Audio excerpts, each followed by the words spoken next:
Question ये है कि force vector as a function of coordinate given है और एक पार्टिकल एक पॉइंट से दूसरे पॉइंट तक मूव कर रहा है, तो work done by given force find करना है। तो इसको प्रोसीड करते हैं। यहाँ पर हम दोनों पार्ट को दो मेथड से सॉल्व करेंगे। मेथड 1,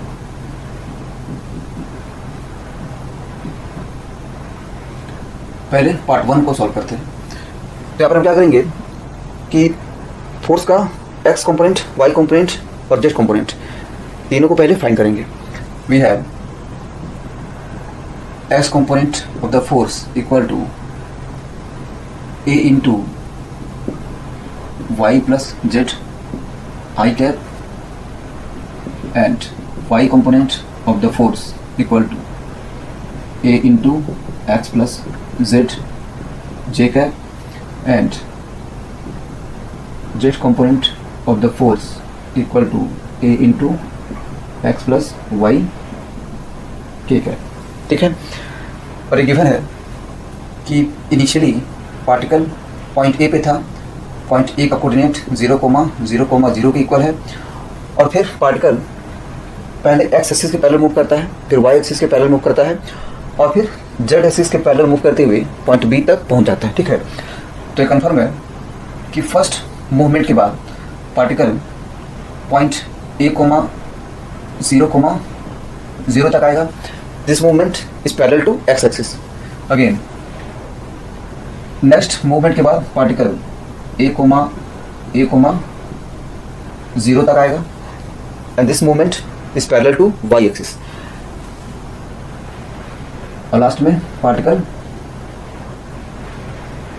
जेड एक्सिस के पैरेलल मूव करते हुए पॉइंट ए तक आ जाएगा and this is point b, ठीक है। मान लेते हैं ये पॉइंट सी है और ये पॉइंट डी है, ठीक है। तो हम क्या करेंगे कि तीनों मूवमेंट के लिए work done by the force find करेंगे और उसको ऐड करेंगे, ठीक है। तो मान लेते हैं कि फर्स्ट मूवमेंट के लिए work done by all the force W1 के इक्वल है, सेकेंड मूवमेंट के लिए work done by force W2 के इक्वल है और थर्ड मूवमेंट के लिए work done by force W3 के इक्वल है, ठीक है। First movement is parallel to x axis, second movement is parallel to y axis and third movement is parallel to z axis, ठीक है।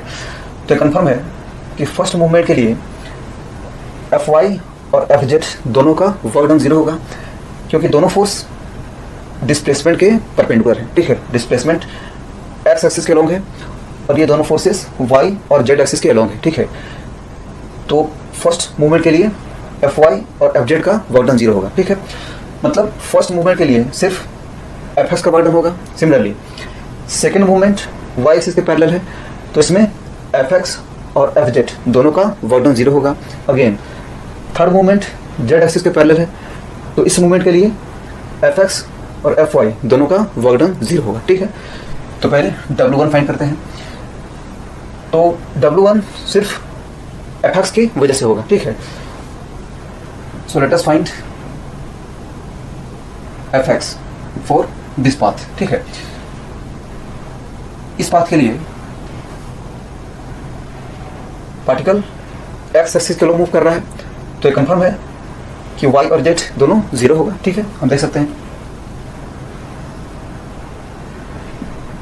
This is X axis, this is y axis, this is point A 0,0,0 and this is point C, this is A, 0,0, ठीक है। और particle ऐसे move कर रहा है, ठीक है। तो हम देख सकते हैं कि इस पाथ पर किसी भी पॉइंट के लिए y और z दोनों 0 है, ठीक है। तो कंफर्म है कि इस पाथ के लिए एफ एक्स की वैल्यू 0 हो जाएगी, ठीक है। So this imply that W1 will be 0, ठीक है। नेक्स्ट W2 फाइंड करते हैं। तो यहाँ पर W2 सिर्फ एफ वाई की वजह से होगा, ठीक है। तो इस पाथ के लिए पहले एफ वाई की वैल्यू फाइंड करते हैं। This is the second movement, this is point C and this is point D, that is A, 0, ठीक है। तो पहले इस पाथ के लिए एफ वाई की वैल्यू फाइंड करते हैं, ठीक है। We have vector f y equal to A into x plus z, ठीक है। तो इस पाथ के लिए हर एक पॉइंट पर एक्स की वैल्यू A के इक्वल है, A प्लस जेड की वैल्यू 0 है, ठीक है, क्योंकि ये जो है वो एक्स वाई प्लेन पर है और एक्स वाई प्लेन पर जेड की वैल्यू 0 होगी। So we have vector f y equal to a into a plus 0 j cap, ठीक है, and this is equal to a square j cap, ठीक है। तो हम देख सकते हैं कि फोर्स का मैग्नीट्यूड कांस्टेंट है। तो we have work done W2 equal to force into displacement, यहाँ से यहाँ तक डिस्प्लेसमेंट ए के इक्वल है, इसी A, so this will be a Q joule, ठीक है। लास्ट W3 फाइंड करते हैं। तो यहाँ पर W3 के लिए सिर्फ एफ जेड रिस्पॉन्सिबल होगा, एफ एक्स और एफ वाई का वर्क डन 0 हो, ठीक है। तो अगेन पहले इस पाथ के लिए एफ जेड की वैल्यू फाइंड करते हैं, ठीक है। F z is equal to a into x plus y, ठीक है। दिस इज पॉइंट डी और पॉइंट बी जो है वो आउट ऑफ द बोर्ड यहाँ तक ही होगा, ठीक है। दिस इज पॉइंट बी, ठीक है। तो हम देख सकते हैं कि जब पार्टिकल पॉइंट डी से पॉइंट बी मूव करेगा तो वो जेड एक्सिस के अलोंग, जेड एक्सिस के पैरेलल मूव करेगा, और किसी भी पॉइंट के लिए एक्स और वाई की वैल्यू ए होगी, ठीक है। हम देख सकते हैं इस पॉइंट के लिए एक्स और वाई दोनों का कोऑर्डिनेट ए के इक्वल है, और इसके ऊपर जो पॉइंट होगा उसके लिए भी एक्स और वाई दोनों ए के इक्वल होगा, ठीक है। मतलब इस पाथ के लिए एक्स और वाई दोनों हमेशा ए के इक्वल है, ठीक है। X is a plus y is also a into k cap, ठीक है। So this is equal to 2a square k cap, ठीक है। तो इस पाथ के लिए एफ जेड 2a स्क्वायर के इक्वल है, so we can find W3 force along z axis is 2a square, displacement along z axis is equal to a, and this is equal to 2a cube, ठीक है। So we have net work done by the force W equal to W1 plus W2 plus W3. W1 is equal to 0, W2 is equal to a cube plus W3 is equal to 2a cube, and this is 3a cube joule, ठीक है। तो इस तरह से ये answer हो गया। Next part 2 को सॉल्व करते हैं। तो यहाँ भी एफ एक्स और एफ वाई फाइंड करते हैं। पार्ट 2 में पार्टिकल एक्स वाई प्लेन में मूव कर रहा है, ठीक है, where F X is equal to minus के Y I cap and F Y is equal to minus के एक्स जे कैप, ठीक है। This is X axis, this is Y axis, ठीक है। पार्टिकल पहले एक्स एक्सिस के लिए मूव कर रहा है, फिर वाई एक्सिस के पैरेलल मूव कर रहा है। This is 0,0, this point is a,0 and this is a,a, ठीक है। This is the first movement and this is the second movement, ठीक है। तो अगेन फर्स्ट मूवमेंट के लिए मान लेते हैं वर्क डन W1 के इक्वल है, और सेकेंड मूवमेंट के लिए मान लेते हैं वर्क डन W2 के इक्वल है, ठीक है। Again first movement x axis के पैरेलल है, तो फर्स्ट मूवमेंट के लिए एफ वाई का वर्क डन 0 होगा, ठीक है, क्योंकि एफ वाई जो है वो डिस्प्लेसमेंट के परपेंडिकुलर होगा, ठीक है। तो फर्स्ट मूवमेंट के लिए सिर्फ एफ एक्स वर्क करेगा, ठीक है। तो हम क्या करेंगे कि पहले फर्स्ट मूवमेंट के लिए एफ एक्स की वैल्यू फाइंड करते हैं, ठीक है। For first movement we have F X equal to minus के into Y I cap. For this path we have Y equal to 0, ठीक है। तो ये 0 आई कैप हो गया, तो दिस इज इक्वल टू 0, ठीक है। So this implies that W1 equal to 0, ठीक है। नेक्स्ट सेकेंड मूवमेंट में एफ वाई वर्डन करेगा, तो पहले सेकेंड मूवमेंट के लिए एफ वाई की वैल्यू फाइंड करते हैं। We have vector f y equal to minus के इंटू एक्स जे कैप। तो हम देख सकते हैं कि इस पाथ के लिए एस की वैल्यू हमेशा ए के इक्वल है, ठीक है। For any point on this path x is equal to a, ठीक है। So we have vector fy equal to minus ka j cap, ठीक है। मतलब फोर्स का मैग्नीट्यूड कांस्टेंट है, ठीक है। So we have work done W2 equal to force along positive y-axis into displacement along positive y-axis. So force along positive y-axis is equal to minus Ka and displacement is A. So this is equal to minus Ka square. ठीक है. So again this implies that total work done by the force W is equal to W1 plus W2. This is equal to 0 plus minus Ka square and this is equal to minus Ka square joule. ठीक है. तो ये answer हो गया. Again दोनों को second method से solve करते हैं.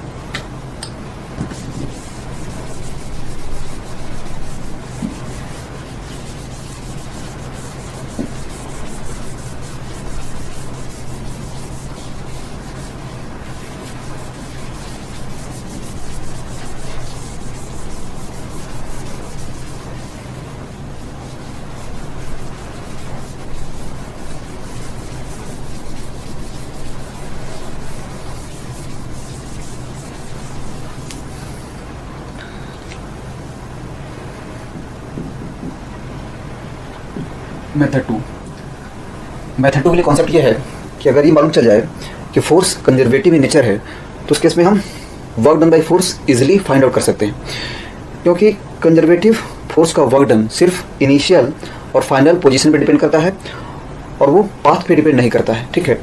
तो पहले ये समझना जरूरी है कि कोई फोर्स किस कंडीशन में कंजर्वेटिव होगा. ठीक है. So let there is a force vector f such that this is equal to fx I cap plus fy j cap plus fz k cap. ठीक है.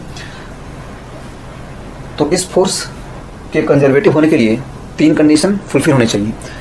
First condition is partial derivative of fx with respect to y must be equal to partial derivative of fy with respect to x. ठीक है. Again second condition is partial derivative of fy with respect to z must be equal to partial derivative of fz with respect to y. And the third condition is partial derivative of fx with respect to z must be equal to partial derivative of fz with respect to x. ठीक है. तो ये तीनों condition fulfil होनी चाहिए, उसी case में ये फोर्स कंजर्वेटिव होगा. ठीक है. और यहाँ पर ये समझना इंपॉर्टेंट है कि अगर एफ जेड जीरो हो जाए तो उस केस में force vector F x i cap plus F Y j cap के इक्वल हो जाएगा. ठीक है. तो यहाँ पर अगर ये कंजर्वेटिव है तो उसके लिए कंडीशन ये है कि partial derivative of F x with respect to y must be equal to partial derivative of fy with respect to x. ठीक है. लेकिन साथ में कुछ और कंडीशन भी है. दूसरा कंडीशन ये है कि यहाँ पर fx और fy दोनों z का फंक्शन नहीं होना चाहिए. ठीक है. And fx must not be equal to function of z. Also fy must not be a function of z. ठीक है. मतलब ये कंडीशन अगर फुलफिल हो रहा है उस केस में भी ये फोर्स कंजर्वेटिव नहीं हो सकता है. ठीक है. प्रोवाइडेड fx और fy दोनों z का फंक्शन नहीं होना चाहिए. ठीक है. इसको हम देख सकते हैं कि मान लेते हैं कि force 5 plus z plus y I cap plus x j cap equal है. ठीक है. This is fx and this is fy. ठीक है. तो इसको y से डिफरेंशिएट करेंगे तो y से डिफरेंशिएट करेंगे तो 5 का डिफरेंशिएशन 0, z का डिफरेंशिएशन भी 0 और y का डिफरेंशिएशन 1 हो जाएगा. ठीक है. अगेन दिस इज fy और इसको x के रेस्पेक्ट में डिफरेंशिएट करेंगे तो ये 1 आ जाएगा. ठीक है. तो हम देख सकते हैं कि ये दोनों इक्वल हो जा रहा है, लेकिन ये फोर्स कंजर्वेटिव नहीं है क्योंकि यहाँ पर एफ एक्स जो है वो जेड का फंक्शन है, ठीक है। तो अगर एफ एक्स जेड का फंक्शन है तो उस केस में ये दोनों कंडीशन सेटिस्फाई नहीं करेगा, इसको हम चेक कर सकते हैं, ठीक है। इसको लिख सकते हैं 0 के कैप, ठीक है। So we have f z equal to 0, ठीक है। तो इन दोनों को चेक करते हैं, तो ये तो 0 हो जाएगा, ठीक है। एफ जेड 0 है तो 0 हो जाएगा, and partial derivative of F Y with respect to f z ये भी 0 हो जाएगा। नेक्स्ट इसको चेक करते हैं, तो यहाँ पर एफ जेड 0 है तो ये वाला टर्म तो 0 हो जाएगा। इसको चेक करते हैं, partial derivative of F x with respect to z, तो ये 1 के इक्वल आ जाएगा, ठीक है। मतलब ये वाला जो कंडीशन है वो फुलफिल नहीं कर रहा है, ठीक है। तो इसलिए ये जो फोर्स है वो कंजर्वेटिव नहीं है, ठीक है। यहाँ पर ध्यान रखना है कि अगर सिर्फ एफ एक्स और एफ वाई है उस केस में ये कंडीशन फुलफिल होना चाहिए, और साथ में एफ एक्स और एफ वाई जेड का फंक्शन नहीं होना चाहिए, उस केस में ये कंजर्वेटिव हो जाएगा, ठीक है। तो यहाँ पर हम चेक करते हैं कि फोर्स कंजर्वेटिव है या नहीं।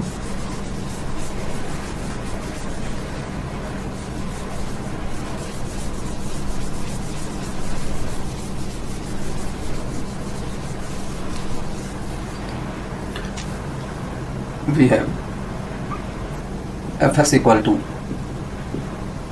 a into y plus z, ठीक है। fy equal to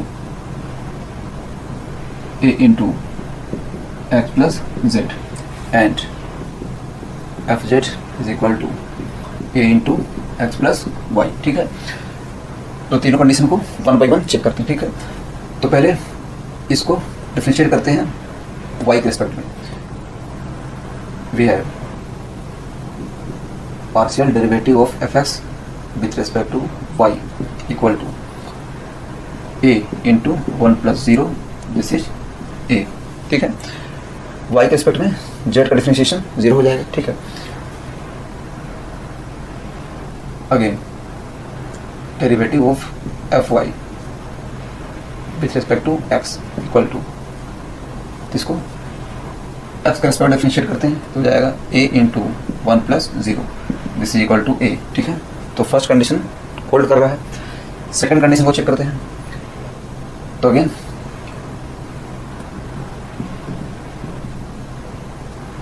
F y को z के रिस्पेक्ट में डिफरेंशिएट करते हैं, so this is equal to a into 0 plus 1, that is a। अगेन partial derivative of fz with respect to fy equal to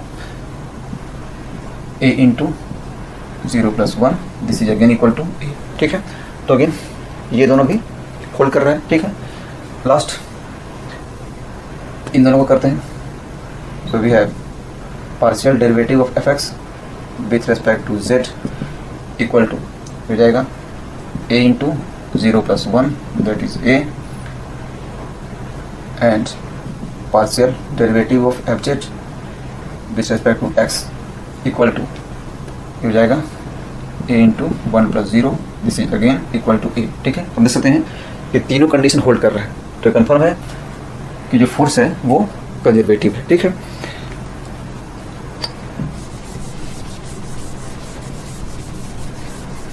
and the work done by conservative force is independent of the path, ठीक है। Now let us apply work done is equal to integration of vector f dot vector ds, ठीक है। Vector f given है और vector ds vector dr के equal होता है, ठीक है। इसको हम ऑलरेडी देख चुके हैं, and this is equal to dx i cap plus dy j cap plus dz k cap, ठीक है। इसको हम देख सकते हैं कि vector r x i cap plus y j cap plus z k cap के इक्वल होता है, ठीक है। तो इसको डिफरेंशिएट करते हैं तो हो जाएगा, मान लेते हैं इसको टाइम के रिस्पेक्ट में डिफरेंशिएट करते हैं, ठीक है। तो हो जाएगा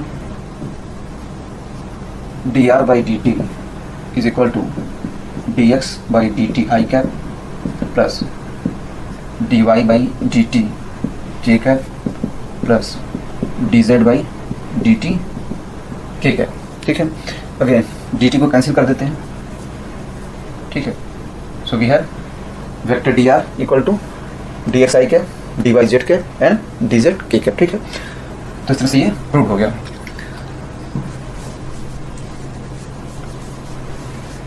नेक्स्ट फोर्स और वेक्टर डी एस दोनों का डॉट प्रोडक्ट फाइंड करते हैं। This is equal to integration of vector f dot vector d r because both are same. ठीक है, this is vector d r and we have vector f equal to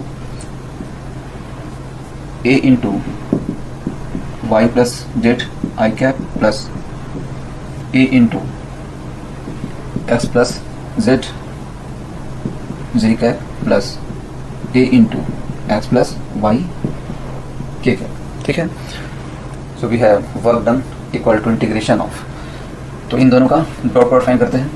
तो हो जाएगा A into Y plus Z D x plus A into x plus Z D Y plus A into x plus Y D Z. ठीक है, from initial point that is 0,0,0 to final point that is a, a। ठीक है, equal to a is constant, so this will be a into integration of this is x dx plus z dx plus x dy plus z dy plus x dz plus y dz। ठीक है, equal to a into integration of x dx plus x dy is equal to d of xy, again z dx plus x dz is equal to d of zx plus z dy plus y dz is equal to d of zy। ठीक है,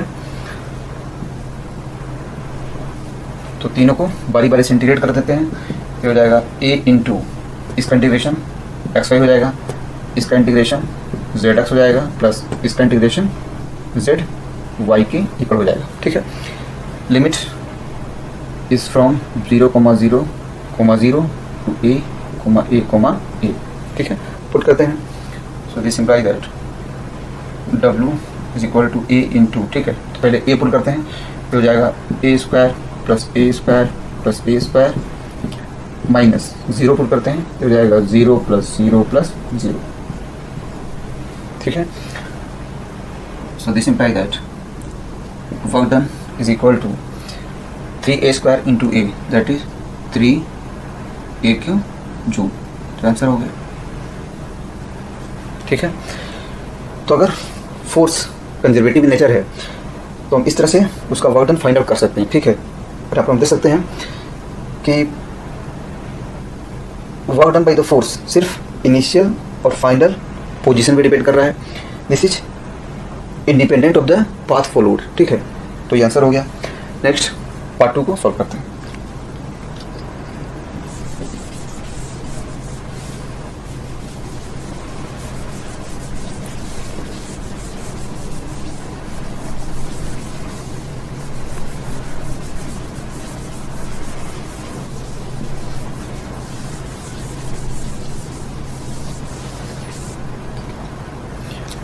For part 2 we have force vector equal to minus k y I cap plus x j cap। ठीक है,